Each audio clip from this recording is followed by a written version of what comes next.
Have you ever felt like there's this like tug, Yeah. a kind of whisper deep down that there's got to be more to life than what we see every day? Oh, absolutely. Welcome, viewers, to the Quantum Soul. I love that. The quantum soul, yes. Today, we're going deep, like really deep into the work of Dolores Cannon. She's like a total pioneer in past life regression and all things metaphysical. Yeah. And her 12 stages of spiritual awakening, I don't know, they're like a roadmap for how our souls evolve. What's so fascinating about Dolores Cannon, at least to me, is that she didn't actually start out with these big kind of out there concepts. Oh, well. Yeah, back in the 60s, she was a pretty traditional hypnotherapist. Okay. But her work over many years and lots of exploring, it just naturally kind of grew. It started to include things like past life regression and metaphysics. Well. And she really helped, I think, bridge that gap between like conventional therapy and these deeper, more spiritual ways of understanding ourselves. Yeah, it's like she found this like secret door to the soul or something, That's a great way to put it. So this roadmap, these 12 stages she laid out, are they supposed to help us like actually go through this whole spiritual awakening process? Exactly. But hold on, before we like map the whole journey, we got to understand like what kind of terrain we're dealing with, right? Right. Spiritual awakening, it's not about suddenly having like psychic powers or becoming some kind of mystical guru. Okay. It's more about a shift in consciousness, like how you see yourself and the world around you, that changes. Okay, yeah. Think of it as like expanding your awareness, becoming more empathetic, and really craving a way to be that feels more real, more authentic to you. So it's not about those like dramatic overnight transformations you sometimes hear about? No. More like a gradual thing that unfolds? Exactly. It's a process, a journey. And what Dolores Cannon did so brilliantly is she gave us a framework, like a language for this thing that often feels really personal and kind of abstract. Each stage offers valuable insight. You can see like what are the things that people commonly experience as they go on this journey inwards, to their true selves. All right, I am so ready for this journey. Let's start with stage 1, the awakening. Yeah. What's it like to first step onto this path? Okay, so imagine like a seed being planted. It could be triggered by like a big life event, Okay. like a loss, a sudden realization. Maybe it's a persistent feeling of emptiness. Or it could even be super subtle, like just this tiny whisper coming from deep inside you. Interesting. You start questioning everything you thought you knew about life, your purpose, like the whole nature of reality. Yeah, it's like the rug's been pulled out from under you and suddenly you're standing on this shaky ground, but it's exciting at the same time. Totally. And another thing that often happens in this stage is synchronicities. Synchronicities, right? Those meaningful coincidences. It almost feels like the universe is trying to get your attention, like nudging you towards a new way of seeing things. I've definitely experienced those. Right. You might also feel drawn to spiritual practices or just this thirst for knowledge that you've never had before. It's like you're waking up to this whole new world and you're eager, like really eager to explore it. That's exactly it. So then where does this newfound curiosity, where does it take us? That's what propels us into stage 2, which is seeking. This is where the seed starts to sprout, That thirst for knowledge we were talking about, it gets even stronger. You might devour books, explore all sorts of spiritual traditions, look for guidance from teachers or mentors, or maybe you dive into things like meditation or yoga. It's like you caught a glimpse of this huge landscape and you're driven to map it all out, to understand every little detail. And that is where Dolores Cannon's work with past life regression comes in. Oh, yeah. Many of her clients came to her in this seeking stage because they were yearning, like really yearning for answers. What kind of answers? To the big questions. Who am I? What am I here for? What's my purpose? Wow. It's like looking beyond this one life, to find clues in the echoes of our past selves. Yeah, and past life regression, for many, it offered a way to connect the dots between what they're going through now and their soul's journey. Across lifetimes. Across lifetimes, exactly. Right. They gave them context. So you could understand your strengths, your weaknesses. And even the challenges you face. Yeah. It all starts to make sense. Yeah, it seems like that kind of exploration would naturally lead to some deep soul searching. Yeah. Some questioning of those beliefs you've always held. Is that where stage 3 comes in? Absolutely. Stage 3 is questioning. This is where the real digging begins. You question everything. Social norms, your culture, even those deep-seated beliefs you've always had. everything goes under the microscope. It's like you've been given this powerful lens and you're examining, I don't know, the very fabric of reality. That. And, it can be disorienting. Yeah. Dismantling the structures you built your whole life on, but it can also be really liberating. Dolores Cannon talked a lot about the importance of breaking free, like breaking free from those thought patterns that are holding you back. Right. Embracing a bigger perspective. It's like throwing off the chains of dogma and finally thinking for yourself. Exactly. So what happens once you've cleared out all that mental and emotional clutter? Well, you create space, Stage 4, self-discovery. You peel back the layers, shed those masks you've been wearing, and you finally start to see your true self. So it's not just about questioning the systems outside of you. No. You have to turn that inwards too. You got it. It's a journey inwards, a process of rediscovering who you really are. Your soul's fingerprint. I like that. Dolores Cannon, she believed that past life regression, it could be this powerful tool for self-discovery. How so? It could help people see those patterns that keep repeating in their soul's journey. Oh, interesting. It can illuminate why you might be drawn to certain things, certain careers, relationships, even the tough stuff, the challenges. Instead of always asking, why am I like this? Right. You can start connecting the dots.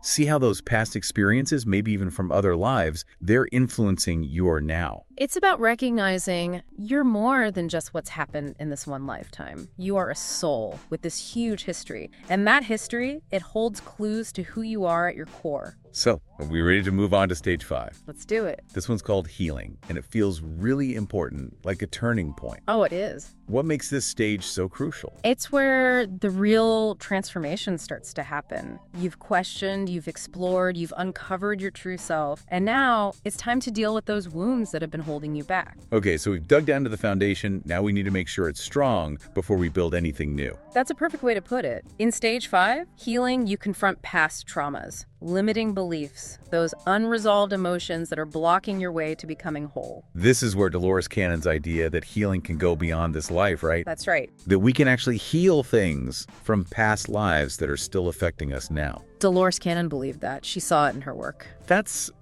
pretty profound. It is. To think we might be carrying around baggage from other lifetimes. How does this healing actually work, though? Is it through therapy or energy work or something else completely? It can be a whole bunch of things. Some find healing through traditional therapy, some through energy work. Others connect with an inner healer through meditation, journaling, even just being in nature. Yeah. Dolores Cannon's technique, quantum healing hypnosis, it often helped people heal really deeply by bringing those hidden traumas out into the open, and then they could process them in this safe and supported way. So it's about creating that space for the wounds to come up, to be seen and released. Exactly. And as you heal, you literally create space for a higher level of consciousness, a way of being that's more peaceful, more harmonious. It's like we're clearing out the weeds so the garden can grow. I like that. So what happens when the garden actually starts to bloom? What comes after all this deep healing? I think you already know the answer to this one. I'm guessing we finally get to enjoy the fruits of our labor, right? You got it. Stage 6 is integration. And that's where you start to align your daily life with your spiritual awareness, embodying that wisdom you've gained and expressing it in everything you do, your thoughts, actions, your interactions with others. So it's not just about this spiritual awakening being this private thing you keep tucked away, but it actually starts to affect every part of you. Exactly. You might notice yourself changing your habits, your relationships, maybe even your career. It's all about aligning yourself with that higher purpose. You start weaving that spiritual understanding into every part of your life. Beautifully said. And as you do that, you might start to feel drawn to something bigger.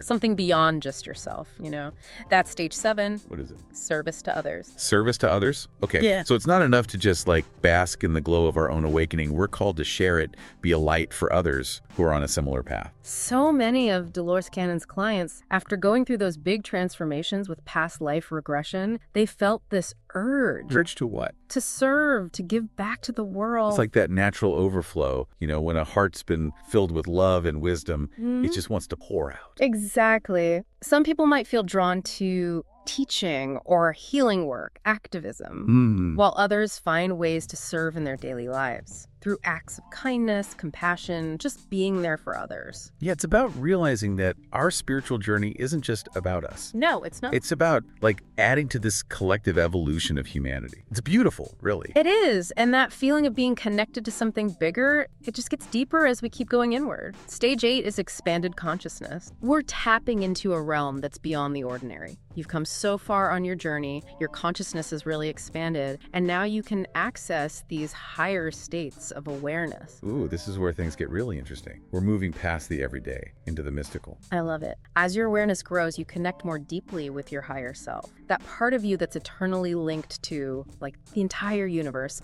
and it holds all the answers. All the answers. To your deepest questions. You might start experiencing stronger intuition, more synchronicities, even those moments of super clarity where the mysteries of life suddenly make sense. It sounds like tapping into this universal wisdom, a kind of knowledge that goes way beyond our rational mind. And this connection to the higher self, it leads us right into stage 9, intuition and guidance. So now, intuition becomes even more powerful in your life. Absolutely. You start relying less on what other people think and more on that inner voice, that quiet whisper that guides you towards what's truly good for you. That takes courage to trust yourself like that. Oh, it does. To follow your intuition, even when it goes against everything you've been taught or what others are telling you. It does. It takes deep self-trust. You have to be willing to surrender to that inner wisdom. Okay. But the rewards, they're huge. Imagine making decisions and knowing deep down that you're on the right path, even if you can't explain it. Like having this internal compass. Yeah. Always pointing you in the right direction. And this heightened intuition, it takes us to a stage that I think has captured everyone's imagination. Stage 10, manifestation. Manifestation. Yeah. Everyone's talking about it these days. Right. But in terms of spiritual awakening, what does it actually mean? What does Dolores Cannon say about it? Well, at this stage, you really start to get how powerful your thoughts and beliefs and emotions are. Okay. They shape your reality. It's not about just wishing for things or trying to force the universe to do what you want. It's about aligning your desires with your higher self and your spiritual purpose. Dolores Cannon was very clear about that. True manifestation, it comes from that place of spiritual alignment, not from those ego-driven desires. So it's like co-creating with the universe, working with the natural flow, not trying to force things. Exactly. You understand that you're not separate from the universe, you're a part of it. And when you align yourself with that universal energy, incredible things can happen. It's mind-blowing. And I see how each stage builds on the last, leading to more awareness, more empowerment. What's next? Get ready. Because stage 11, unity consciousness, this is where we truly grasp how interconnected everything is. You begin to see through the illusion that we're all separate. So it's like we're all part of this giant cosmic web. Yes. Each of us is a thread in this incredible tapestry of existence. It makes you realize how much we're all in this together, right? It's not me against them anymore. It dissolves those barriers between us and them, and that leads to empathy, compassion, this deep sense of belonging. And this stage, it can change everything. Your relationships, how you see the world, even your sense of self. It's like graduating from a narrow, self-centered view of reality to this wider, more expansive perspective. You see the whole of creation. And that expansive perspective, it takes us to the peak of the journey. Stage 12, mastery and service. Mastery, that sounds like the ultimate goal. But what does it actually mean to be a master in this sense? Mastery isn't about being perfect or reaching some final destination. Okay. It's about integrating all those lessons from the previous stages and truly living in alignment with your purpose. You go beyond your personal desires and dedicate your life to serving something greater. It's not just about your own enlightenment then. No. It's about using that to help others, to make the world a better place. This stage is about embodying that wisdom and letting it flow through your actions. You become a source of light, inspiration, a catalyst for positive change.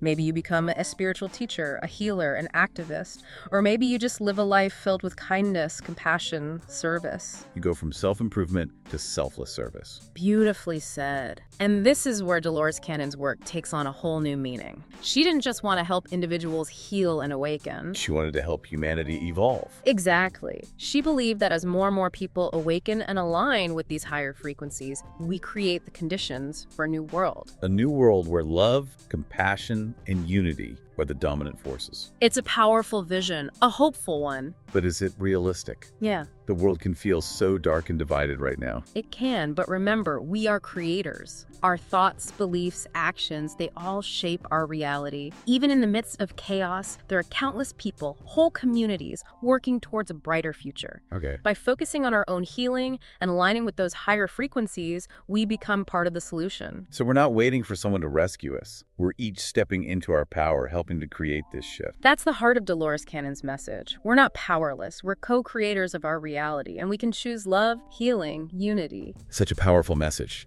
I'm curious, though, about these 12 stages. Do people always go through them in order? Or is it more like a spiral, maybe revisiting stages or even experiencing a few at the same time? That's a great question. It's rarely a straight line. You might find yourself going back to certain stages as you understand things in a new way. Okay. And yeah, sometimes you might be in several stages at once. It's more like a dance then, not a march. Exactly. Embrace the flow, honor your unique path, trust the process. Before we finish up this part of our deep dive into Dolores Cannon's work, is there anything else you'd like to share with our viewers? Well, if this has resonated with you and you'd like to go even deeper, don't forget to subscribe, like, and share this video. Let's help others benefit from these insights too. Absolutely. The more the merrier on this journey of discovery. We've been on this incredible journey, exploring Dolores Cannon's 12 stages of spiritual awakening, a framework that suggests this huge shift, not just within us, but within all of humanity. But how did this framework actually come about? Right. You know, theories and frameworks are great, but it's the real-life stories, the actual experiences that make it all come alive. Absolutely. Dolores Cannon worked with thousands of people. Each session, it's like a window into the soul. It is. And some of those cases, they challenge, really challenge everything we think we know about reality. Oh, yeah. That's what I'm so curious about, those cases that push the boundaries. Yeah. What are some of the most mind-blowing things that came out of her past life regressions?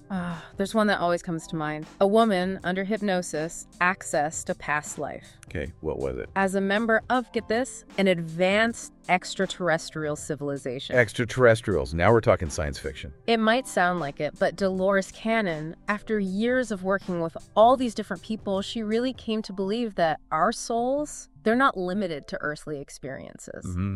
This woman, she described incredible details, life on another planet, their culture, their technology, even their spiritual beliefs. This was stuff she couldn't have just made up. Wow, that's pretty incredible. It is. It really challenges our whole idea of who we are and where we belong in the universe. Exactly. And for Cannon, this case, it just solidified her belief that we're not alone. It also shows us how vast consciousness really is. Yeah. The potential for our souls to experience life in all these different forms, all these different dimensions. It's amazing. So what do we learn from this woman's experience? Yeah. Besides, the cool glimpse into alien life. What's fascinating is that even though it was a life on another planet, the themes that emerged, totally universal. Love, compassion, unity, the interconnectedness of all beings. It went beyond planets. It's like there's this shared spiritual reality. Woven into the very fabric of existence, maybe. I think so. That's the question Dolores Cannon spent her life trying to answer. There's another case that really stands out. Oh. A man who accessed a past life as a spiritual guide. So he was on the other side. He was, guiding souls through their earthly journeys. Amazing. So during this regression, did he offer any insights into, the purpose of life and what it's all about? Oh, absolutely. He talked about how we choose to come to Earth, our souls choose to incarnate, to learn and evolve. Okay. He said each lifetime is like a classroom. Interesting. Giving us opportunities for growth, healing, expansion.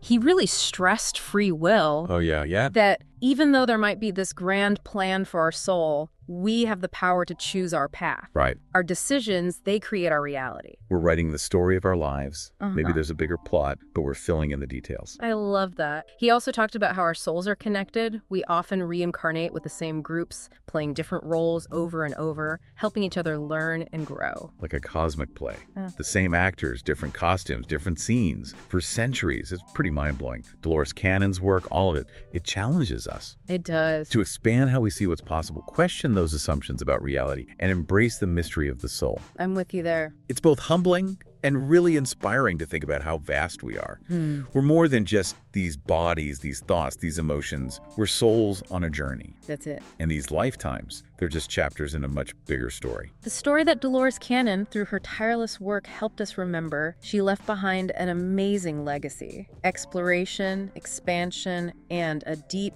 deep belief in the power of human transformation. It's been incredible exploring the work of Dolores Cannon and what it all means. Is there anything else you want to share with our viewers? If you're feeling inspired by what we've talked about and you want to learn more, I highly recommend checking out Dolores Cannon's books. Yes. They're full of amazing stories, real wisdom, and insights that can blow your mind wide open. It's true. And remember, everyone's journey is different. That's important. There's no one right way to find your spiritual truth. Trust your gut, follow your heart, let that inner wisdom guide you. And if you enjoyed our deep dive, don't forget to subscribe, like, and share this video. Let's keep this conversation going. And be sure to check out the 2 videos on your screen for more deep dives into consciousness, spirituality, and the mysteries of the universe. See you in the next deep dive.